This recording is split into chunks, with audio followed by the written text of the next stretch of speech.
it's Julie Zemelis. And Eric Zemelis. And we're from 365 Kona, and we're here to talk to you about how to move your pets to Hawaii. And that's what this video is about, of course. Right. And we've put a lot of thought and energy into it and put together a lot of tidbits for you guys today. To help you make moving your pets to And we Hawaii got most easier. of those tidbits because... Because, get this, you guys, I wrote a book called Insider's Guide to Buying Real Estate on Hawaii Island, and it has a whole chapter on moving your pets here. Also, I wrote How to Move to Kona, and there's another chapter about moving your pets here, and a lot of this information was gleaned from professional pet moving services here on Hawaii Island. Yep, and we thought we'd put it in video form so it's a little bit easier for you guys to understand. Right, and you're going to see places where you can take your pets, and we've done a really good job of understanding the whole concept of what it is to provide information to you. And don't forget, we keep talking about this, resources will be in the bottom of this video as well.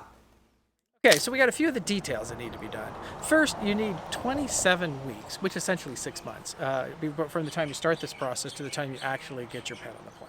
So think ahead on this one, and we've talked about it a couple of times, but it's kind of way, don't be like us where we've forgotten to get a part way. Yeah, and then you end up with your animal sitting with your in-laws. Yeah. But also you're going to need a neighbor island release permit to fly. It's anywhere that you fly on any of the Hawaiian Islands, you need to get a neighbor island release permit, because that is what is going to be given to the veterinarian who is actually going to meet you at the airport. And just to be clear, you have to fly into Kona, you can't fly into Hilo.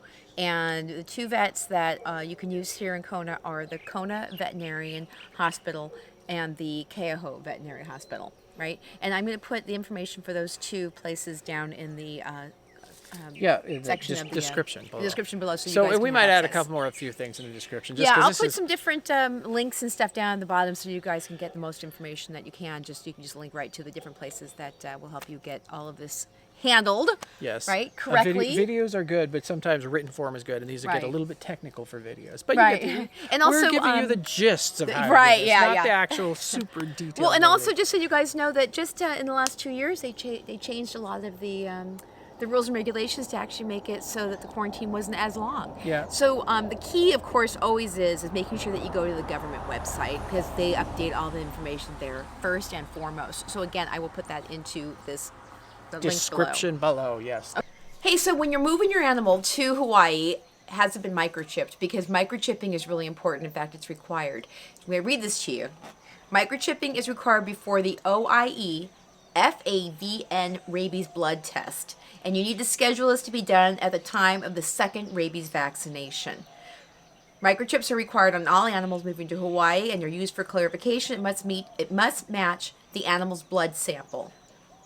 Are you worried about hurting your pet from doing this? Don't worry about it. Basically, the microchip resides between the shoulder blades of your pet. And also, if anything happens, like it gets lost on the island, if someone catches it, then it can be taken to the Humane Society and scanned and cut back to you. All right, so let's talk about rabies. The good news is Hawaii is the only state that doesn't have any rabies in it, which is amazing in itself. And of course, you can kind of figure out why that is, being so far away from everything else. And that is why the state is so adamant about all of these rules and regulations to make sure that it doesn't come here to Hawaii. Let's talk a little bit about actually getting your pets here to the island. And obviously, you're going to have to fly it, right? Right. So the question is, which airline do you lose? What are the requirements? How much does it cost? We covered that one. Right. But more of the sense of there are some airlines that do better and some that are not as well set up for pets. And a lot of people are actually afraid to fly some of their pets because they're worried about the animals being in the cargo hold. There are some opportunities if you have a small pet to be able to take your cat or small dog on the actual airplane with you in the coach department.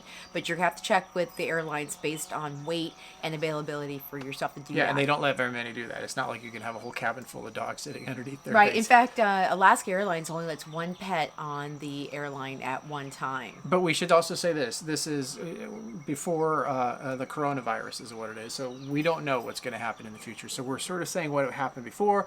Moving forward, they might change things.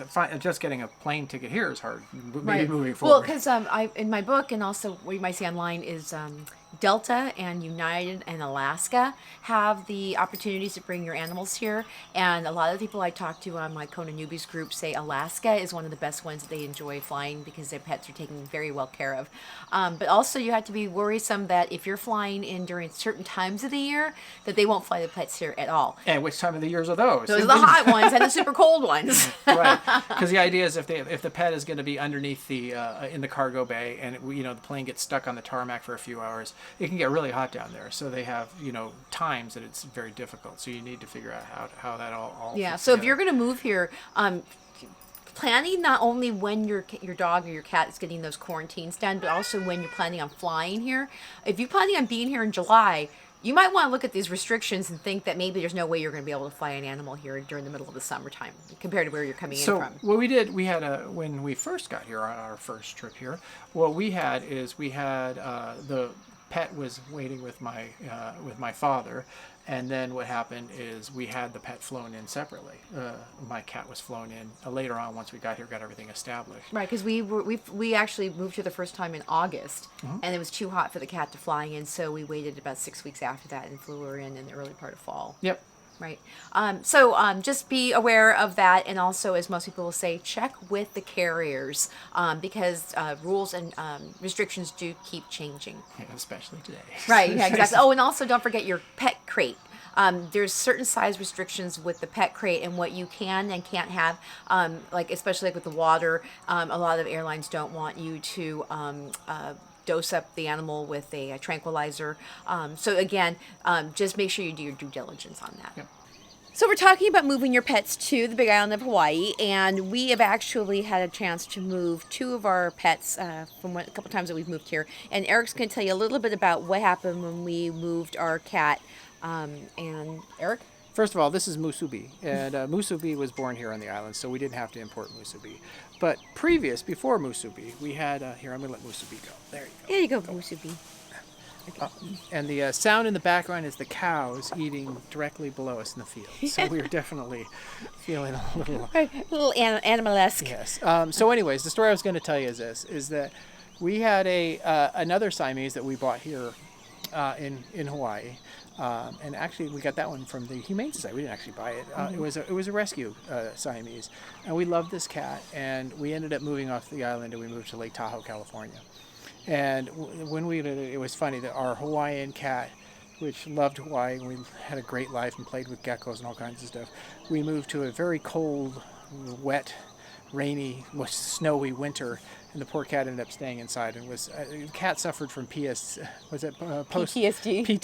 as well. It was kind of funny watching this poor cat. So, but we too got PTSD and decided it was time to move back to Hawaii. So it was only 1 year that we were there, and then when we moved back, we realized we were going to do it quickly, and we had one of the shots. You didn't need shots going for the cat to leave Hawaii, so we only had one set of shots for the cat, and that we needed a second one within 6 months to do it, and we had 3 months before we left. So it was a very it's good to get this straightened out long before you come to Hawaii, because otherwise, it's very difficult. Right. So in this case, what we ended up doing is my father and mother-in-law liked our cat. That cat's name was Blue at the time, and so we ended up leaving her with Blue with the idea that Blue would be coming with us a few months later here to Hawaii.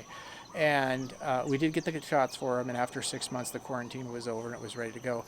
We ran into one problem with that, though, and that was the fact that my mother-in-law fell in love with Blue. And Blue, I would have a problem with that, except for Blue really enjoyed the place that they were living. They live on a court, so there's no other cats around or cars or anything like that. It was a perfect place the cat could go out and not be in trouble. It was just an ideal setting for the cat. And it was such a perfect match. I felt so guilty because at that time we lived in a condo, and to bring poor Blue back into a 2-bedroom condo with no ability to go outside was a little too hard. Yeah. So we made an agreement that Blue stayed there, and now Blue lives a lovely life in the Bay Area, and we ended up getting Musubi here as a replacement to Blue. And not that you can ever replace your pets. I'm not saying that at all. Right. But in this case, it worked out. It was a win-win situation for all those involved. And the cat here is from Hawaii, so the cat is well used to all of the things that go on in Hawaii.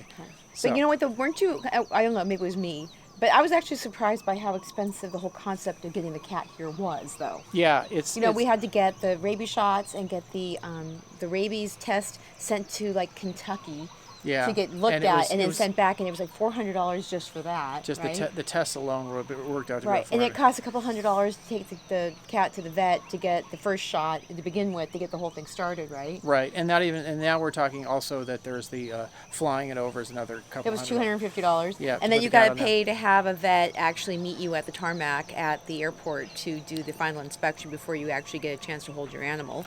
So that's also so the gist of it is just be expecting that it's gonna cost some money to make that Right. happen. So it takes time and costs money. Right. So just keep that in mind, because I do mention in my book, The Insider's Guide to Buying Real Estate on the Big Island of Hawaii, that they have different protocols about moving your animal, and they don't usually put on the internet exactly how much each one costs. However, so do your a little bit of research on that. Yep. Right. And we'll talk a little bit more in our next segment. Okay. So now you've moved to Hawaii and you want to do the thing that you thought would be the best thing to do with your dog is you're going to go run on a beach with a dog, right? What does that really look like, though? We got some bad news for you. None of the state parks or beaches allow dogs, so that doesn't help you out at all. There is no dog running on the beach.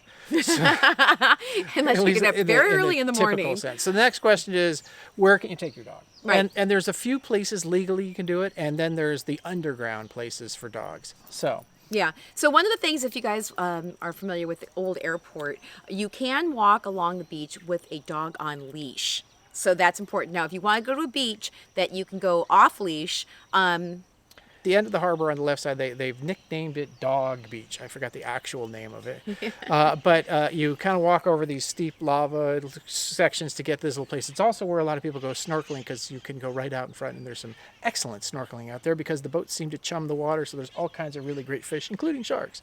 But that's another topic than today right. it is. But at least So- it's a nice beach that you can actually let your dog off leash. And the dogs like to go swimming there. It's really a great place. And they Right. play ball. And all the other dog owners will say, please be a responsible dog owner, though, and pick up after the dog, and do not let it also harass the other people. That's right. Otherwise, it might not be Dog Beach anymore. Right, If right. That's so happens. Yeah. Now get this though, the Humane Society was actually given $1 million grant, and they built a brand new facility up on the upper highway, Malama Highway, and it is right now they've built 3 different areas for small dogs, medium dogs, and big dogs that you can actually go inside enclosures, and you can let your dogs run off leash and get a chance to have some dog time friendliness with other animals and pet owners. And it's a good place to make some community. You can meet some new people.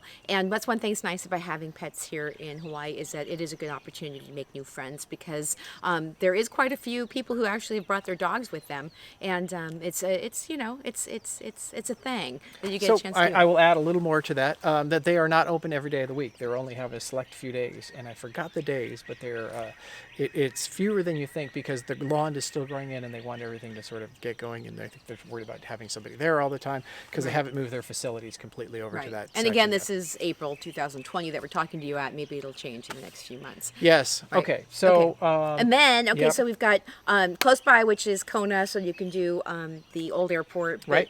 dogs are really not allowed on Magic Sands. That's a county beach. Yep. And also at Humane Society. But if you want to get out a little bit, there is a trail up in Koloko that people take their dogs and animals and children on walks. And also, if you like a really long hike, there is Pu'uwa'awa'a.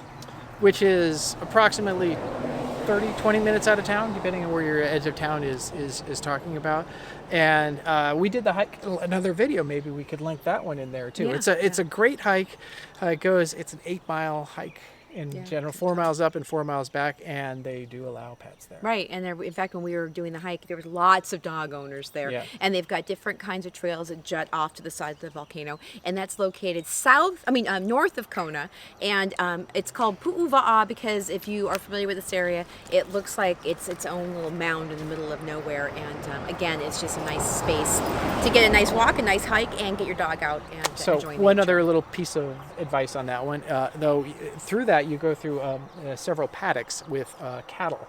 So just be careful that your dog is on leash during those times to make sure that nothing bad happens. Yeah, that's true. That's true. Hey, and also one of my friends, her name's Rhonda Pollard. She created a site called Lava 808 Dogs.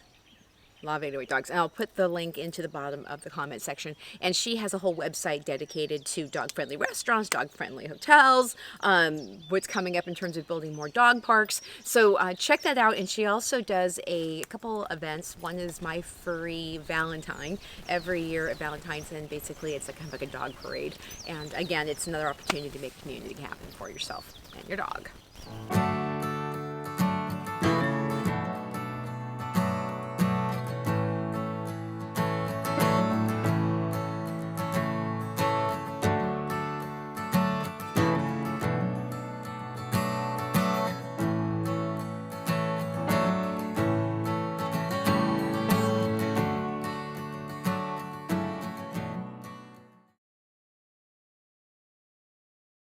Hey, so here we are on what they call Dog Beach, and as you saw, it's next to the harbor, and this is where people can get their dogs off the collar and then run around in the water and jump around on the sand.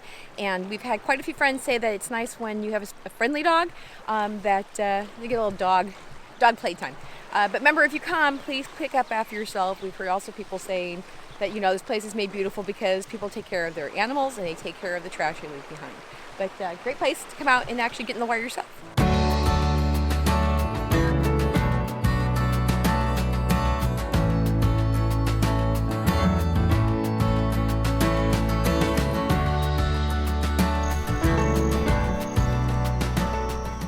Okay, this area is such a gift to dog owners, I can't even tell you. This park area where this one particular one is for large breed dogs, and we just got a chance to see someone bring in a 7-month-old puppy to get socialized, so it offers that opportunity as well. But this whole area is a great place to just, like, you know, throw the balls and let your dog run wild.